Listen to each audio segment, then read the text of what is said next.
Bismillahirrahmanirrahim. Assalamu alaikum students. I hope you all will be fine and good. This is our biology class. Today is our lecture number 16 for class 10th. So the topic of today we are going to start a very interesting chapter, unit number 12, coordination and control. Coordination and control. So before starting our chapter, first we will discuss what is coordination. Coordination कहते हैं अगर हमारे साथ एक काम है, उस काम को करने के लिए कुछ लोग मिल के, कुछ अफराद मिल के एक ही काम को अंजाम दे ताकि उसका कोई बेटर रिजल्ट आए, इसको कहते हैं कोऑर्डिनेशन। ठीक है, मतलब वो आपस में म्यूचुअली उनकी अंडरस्टैंडिंग होती है, वो उस बेस पे वो क्या करते हैं, वो एक काम को मिल के परफॉर्म करते हैं, इसको कहते हैं कोऑर्डिनेशन। कोऑर्डिनेशन के लिए हम उर्दू में ताउन का यूज़ करते हैं। ठीक है, ताउन वर्ड का यूज़ हम करते हैं। The living body of an organism is controlled by two system. ठीक है, इस चैप्टर में हम पढ़ेंगे कोऑर्डिनेशन इन आवर बॉडी, कि हमारी बॉडी में कोऑर्डिनेशन किस तरह होती है।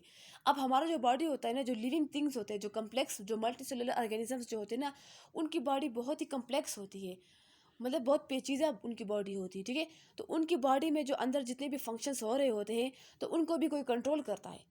ठीक है, तो इस चैप्टर में हम पढ़ेंगे कि हमारे बॉडी में जितने भी हमारे बॉडी पार्ट्स है, ऑर्गन्स है, वो किस तरह एक दूसरे के साथ कोऑर्डिनेशन करके हमारे बॉडी को कंट्रोल करते हैं। ठीक है, सब फर्स्ट ऑफ ऑल हम ये पढ़ेंगे कि हमारी बॉडी, जो लिविंग बॉडी होती है ना, किसी भी ऑर्गेनिजम्स की जो बॉडी होती है, उसमें टू सिस्टम्स लगे होते हैं जो कि तमाम बॉडी पार्ट्स को वो क्या करते हैं, कंट्रोल करते हैं। हाँ, we are talking about the animals. Okay, तो जो लिविंग ऑर्गेनिजम्स जो होती है, जो एनिमल्स जो होते हैं, उनकी बॉडी में टू सिस्टम्स लगे होते हैं, और वो सिस्टम्स क्या करते हैं, वो कोऑर्डिनेशन करके, एक दूसरे के साथ कोऑर्डिनेशन करके पूरी बॉडी को वो कंट्रोल करते हैं। पूरी बॉडी में जितने भी काम होते हैं उनको वो कंट्रोल करते हैं। ठीक है, so number first is the nervous system.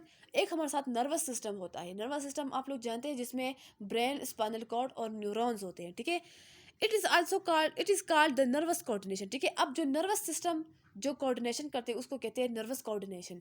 The second one is the endocrine system. हमारे साथ दूसरा एक सिस्टम है, उसको कहते हैं endocrine system. It is called chemical coordination. ये जो कोऑर्डिनेशन करता है, मतलब ये जो ताउन करता है, उसको कहते हैं केमिकल कोऑर्डिनेशन। ठीक है, these two systems work in coordination with each other to maintain the body function. ठीक है, अब हमारे साथ ये जो टू सिस्टम्स हमारे बॉडी में जो है, ये क्या करते हैं, ये आपस में मिल के कोऑर्डिनेशन के साथ पूरी बॉडी को कंट्रोल करते हैं। ठीक है, ये दो जो सिस्टम्स होते हैं, ये एक दूसरे के साथ कनेक्टेड होते हैं और ये क्या करते हैं, ये पूरी बॉडी में जितने भी फंक्शंस हो रहे होते हैं उनको ये मिलके कंट्रोल करता है। ठीक है, इसको कहते हैं कोऑर्डिनेशन।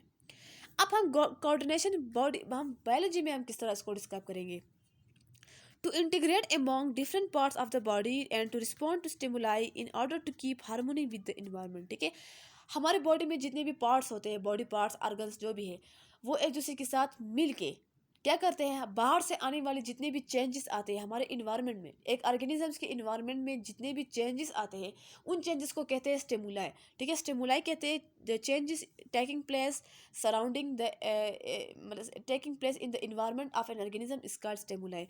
तो एक ऑर्गेनिजम्स की इन्वायरमेंट में जितने भी चेंजेस आते हैं, वो चेंजेस मतलब कुछ भी हो सकता है, टेम्परेचर हो सकता है, वो प्रेशर हो सकता है, वो साउंड हो सकता है, वो लाइट हो सकता है, केमिकल हो सकता है।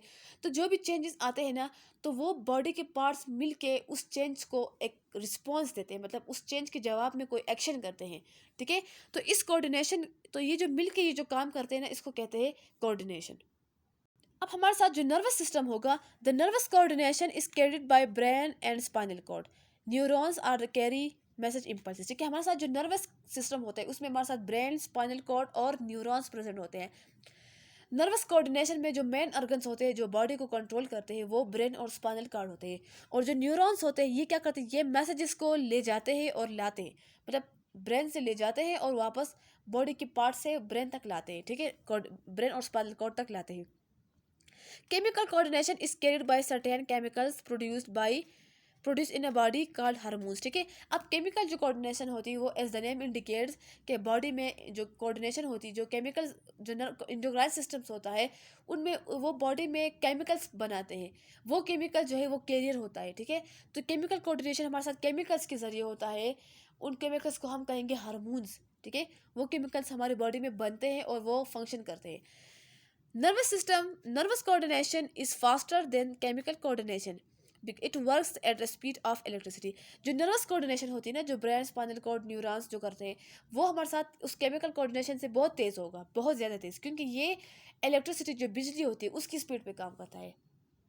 ठीक है, और ये कैसे स्पीड पे काम करता है ये हम आगे जब डिस्कस करेंगे तो आप लोग को समझ आएगा। ठीक है, एक्चुअली जब हम कोई आवाज़ सुनते हैं, जब कोई इंसान बोलता है तो हम डायरेक्टली सुन लेते हैं। क्यों? क्योंकि हमारी बॉडी में ये इतनी तेज़ी से काम, विद इन सेकेंड्स ये काम करता है। जैसे हम सुनते हैं, जैसे वो बोलता है हम सुनते हैं। ठीक है, तो इसको कहते हैं कि वो ये इलेक्ट्रिसिटी के स्पीड पे काम करता है। ठीक है, दुनिया में सबसे ज़्यादा जो तेज़ स्पीड होती है ना वो लाइट की होती है। तो अक्सर हमारी बॉडी में जो जो ये नर्वस कोऑर्डिनेशन है ना, ये भी लाइट की स्पीड पे काम करता है। ठीक है, so the next topic is mechanism of coordination. अब ये कोऑर्डिनेशन किस तरह होता है, ठीक है, इसका प्रोसीजर क्या है, मतलब कैसे एक चेंज हमारे बॉडी में, कैसे एक चेंज आता है, हमारा बॉडी कैसे उसको समझ लेता है, कैसे फिर उसको कैसे रिस्पॉन्स करता है। ठीक है, All organisms interact with their environment and response to changes taking place in the environment। ठीक है, दुनिया में जितने भी लिविंग ऑर्गेनिजम्स है ना, वो उसके इर्द गिर्द एक इन्वायरमेंट होता है, एक सराउंडिंग होता है उसके। ठीक है, मतलब जहाँ पे हम रह रहे होते हैं ना, हमारे इर्द गिर्द बहुत सारा कुछ कुछ भी होता है, हवा, पानी, एटमॉस्फेयर, सब कुछ होता है, ये हमारा इन्वायरमेंट होता है। तो उस इन्वायरमेंट में जितने भी चेंजेस आ जाते हैं ना, तो वो ऑर्गेनिज्म उसको रिस्पॉन्ड करता है। रिस्पॉन्ड का मतलब होता है कि उस चेंजेस के जवाब में वो कुछ ऐसा एक्शन कर लेता है ताकि वो उस चेंज के साथ मिलके इन्वायरमेंट के साथ वो क्या करे, वो उस इन्वायरमेंट के साथ हार्मोनी रिलेशन बनाए, मतलब ये कि उस इन्वायरमेंट के साथ खुद को बराबर रखे। ठीक है, this coordination occurs by the following method. अब ये जो कोऑर्डिनेशन होती है ना इन्वायरमेंट के साथ, तो वो किस तरह होती है। Number first phase is receiving stimuli. अब पहले एक ऑर्गेनिज्म बाहर से कोई आने वाला कोई मैसेज जो है, कोई कोई चेंज वो डिटेक्ट कर लेता है। पहले हम ये पढ़ते हैं कि स्टिमुलाई किसे कहते हैं। Stimuli is a plural word. ठीक है, ये हमारे साथ एक जमा वर्ड है, प्लूरल है। इसका जो हमारे साथ सिंगुलर होगा वो है स्टिमुलस। ठीक है, any change in the surrounding that can initiate a response in the body. Stimuli किसे कहते हैं, बाहर से आने वाला कोई भी चेंज जो कि हमारे बॉडी के अंदर चेंजेस लाए, उसको कहते हैं स्टिमुलाई। ठीक है, अब हम स्टिमुलाई कुछ भी हो सकता है, वो हवा, पानी, वो हवा, लाइट, प्रेशर, केमिकल, कुछ भी हो सकता है। ठीक है, हर वो चेंज जो जिसकी वजह से हमारा बॉडी कोई अपने अंदर चेंजेस लाता है उसको कहते हैं stimuli. When any change occurs in the environment either internal और एक्सटर्नल। अब आप लोग ये भी याद रखें कि हमारे साथ जो एक ऑर्गेनिज्म होता है उसके टू इन्वायरमेंट्स होते हैं। एक उसकी बॉडी के बाहर वाला इन्वायरमेंट होता है, उसको हम एक्सटर्नल इन्वायरमेंट कहते हैं, और उसकी बॉडी के अंदर इन्वायरमेंट होता है, उसको हम इंटरनल इन्वायरमेंट कहते हैं। ठीक है, specific part of the body detects this change, sound, light, touch, pressure change. ठीक है, अब हमारे साथ जब किसी ऑर्गेनिज्म के इन्वायरमेंट में आदर इंटरनल और एक्सटर्नल कोई भी चेंज जब आता है ना, कोई भी जब स्टिमुलस आता है, तो वो चेंज जो है ना, तो हमारी बॉडी में कुछ स्पेसिफिक पार्ट्स होते हैं जो कि स्पेसिफिक स्टिमुलाई को डिटेक्ट करते हैं। ठीक है, मतलब हर एक चेंज के लिए हमारे बॉडी में अलग सिस्टम्स लगे होते हैं जो कि अलग अलग चीज़ों को वो डिटेक्ट करते हैं। ठीक है, हमारे अब चेंजेस क्या क्या हो सकते हैं, कोई भी आवाज़ हो सकती है, कोई लाइट हो सकती है, कोई टच, अगर कोई हमारी बॉडी को टच करे तो हमारा बॉडी उसको समझ सकता है, कोई प्रेशर, अगर हमारे बॉडी में कोई प्रेशर पड़ जाए, या कोई केमिकल। ठीक है, तो ये सारे स्टिमुलाइज होते हैं। The part that detects stimulus is called receptors.